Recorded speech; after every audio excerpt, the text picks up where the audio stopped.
Assalamualaikum warahmatullahi wabarakatuh. Untuk sahabat-sahabat Masjid Ria Hinyarawati, untuk kajian kali ini kita akan memedar, memedar tuh, sedikit mengulas tentang bagaimana proses penciptaan manusia pada 1000 hari penciptaan manusia. Nah, di sini kita sudah hadir Usol, namanya Usol, yaitu Ustadz Solihin ya. Saya juga ngarang baru sekarang kali ini. Usol bakal pira. Ustadz, siap. Perkenalkan. Nah, ini ada salah satu sahabat jamaah Masjid Ria Hinyarawati bertanya, bagaimana? Tolong dong ceritakan sedikit dari sisi secara keilmuan agama Islam maupun keilmuan secara medisnya, bagaimana tentang proses penciptaan manusia itu 1000 hari pertama penciptaan manusia. Untuk lebih jelasnya silakan Pak Usol, silakan. Baik, terima kasih Akang yang ganteng. Tentunya Assalamualaikum warahmatullahi wabarakatuh. Salam. Sahabat MRH di mana saja berada, tentunya pada kali ini kajian Jumat di minggu kedua di bulan November ini, kami di lingkungan Masjid MRH selalu rutin untuk melakukan kajian-kajian singkat, dan tentunya ada beberapa pertanyaan yang tadi disampaikan, bagaimana sih proses 1000 hari pertama kehidupan itu. Nah, kalau kita mengacu terhadap hadis Rasulullah SAW bahwa di dalam jasad kita ada segumpal daging, yang dimana daging itu rusak, maka rusaklah seluruh jasad, rusaklah seluruh organ, dan dimana itu baik, maka baik secara keseluruhan. Artinya kalau kita sandingkan dengan kajian-kajian keislaman atau pendekatan dengan metodologi Al-Quran, saya kira nanti kalau secara medis tentu akan kita bahas ini khusus ya pada tanggal 30 November oleh seorang ahli pakar kandungan ya, Bapak Dr. Njun Junaidi, Dr. Judi Njun ya, SPOG. Beliau salah satu dokter di Rumah Sakit Kepresidenan. Namun demikian, pada kali ini saya hanya mencoba sedikit saja membuka bahwa manusia itu terbentuk baik itu secara medisnya maupun ada secara spiritual. Artinya pada saat usia 4 bulan itu ada proses peniupan ruh terhadap jasad itu. Padahal kalau secara medis itu dikatakan bahwa di usia, kalau nggak salah saya baca di beberapa paper atau literatur, itu usia 9 minggu sudah terdengar detak jantung. Nah, inilah awal mula bagaimana proses penciptaan seluruh organ. Sehingga betul apa kata Rasulullah, jika organ itu rusak maka rusaklah. Makanya perlu sekali pendidikan atau edukasi sejak masa kehamilan, bahkan mulai sebelum kehamilan, baik itu secara fisik atau secara psikologis. Nah, tentunya saya tidak akan membedah secara medisnya seperti apa, tetapi banyak orang bilang, orang tua dulu kita pernah bilang begini, setiap orang ibu hamil itu banyak pamalinya, kalau orang Sunda bilang, banyak pantrangannya, banyak larangannya. Artinya ini memberikan edukasi orang-orang dulu, itu orang tua kita dulu memberikan edukasi bahwa janin itu benar-benar harus dijaga mulai dari saat pembuahan, sehingga bapaknya pun kalau kemana-mana ingat, lu jangan gini, jangan gitu, ingat bini lu lagi ngandung. Ini menjaga betul. Karena apa? Karena proses penciptaan, proses pertumbuhan janin itu sangat dipengaruhi oleh perilaku ibunya, perilaku bapaknya juga. Nah, edukasi di dalam tubuh ini berpengaruh terhadap pertumbuhan, sehingga kalau banyak literatur yang beredar, bagaimana proses 1000 hari pertama kehidupan ini betul-betul harus menjadi titik tumpu utama untuk kehidupan yang akan datang. Baik itu secara fisik, baik itu secara mental, baik itu secara kecerdasan.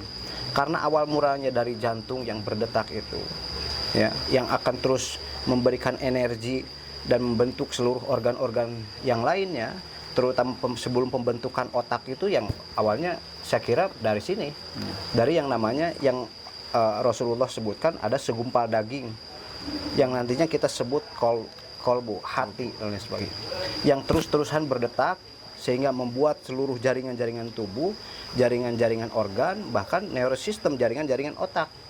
Nah inilah kalau jantung ini terus kita edukasi ya dari sejak kandungan, baik itu secara fisik ibunya menjaga vitamin dan lain sebagainya, kemudian kita ajarkan si janin ini dengan bacaan-bacaan, diberi dengan relaksasi, apakah itu dengan bacaan Al-Quran dan lain sebagainya.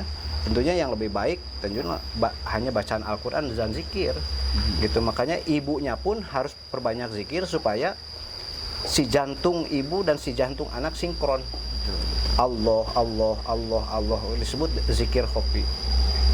Dan itu memberikan ketenangan kepada janin untuk melakukan proses pertumbuhan yang terus-menerus.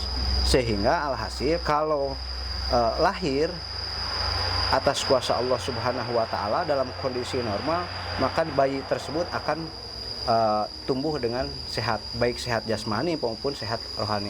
Nah, ini adalah awal pertumbuhan, bagaimana mungkin nanti bisa menentukan perilaku orang atau perilaku manusia. Ini berawal dari 1000 hari pertama. Dan tentunya nanti sekali lagi saya ke sahabat MRA bahwa tanggal 30 ini kita akan ada acara khusus untuk membedah 1000 hari pertama kehidupan ini, bagaimana proses secara medik dengan metodologi atau pendekatan Al-Quran yang akan dibahas oleh ahlinya. Ini hanya sebagai pengantar di kajian Jumat ini, dan tentunya yang paling spesifik adalah bahwa hati inilah yang akan menyelamatkan kita. Perbanyaklah zikir seperti yang dikutip dalam Al-Quran, ala ziyadkunullaha qiyaman wa qu'udan wa ala junubihim wa yatafakkaruna fi khalqis samawati wal ard. Berzikirlah kapanpun dan dimanapun. Zikir itu mengingat, bukan mengucap, dan itu ada dalam hati, dalam kolbu. Nah, kolbun salim itu maka jika dia selamat, selamatlah semuanya. Maka dia rusak, rusaklah semuanya. Dan itu termasuk ke dalam organ. Organ itu bagian daripada salah satunya adalah otak. Kalau hati kita sudah rusak, maka otaknya pun akan rusak. Sehingga orang mudah berbuat kejahatan, orang mudah galau dan lain sebagainya. Makanya Allah menjamin zikir itu adalah untuk menenangkan jiwa.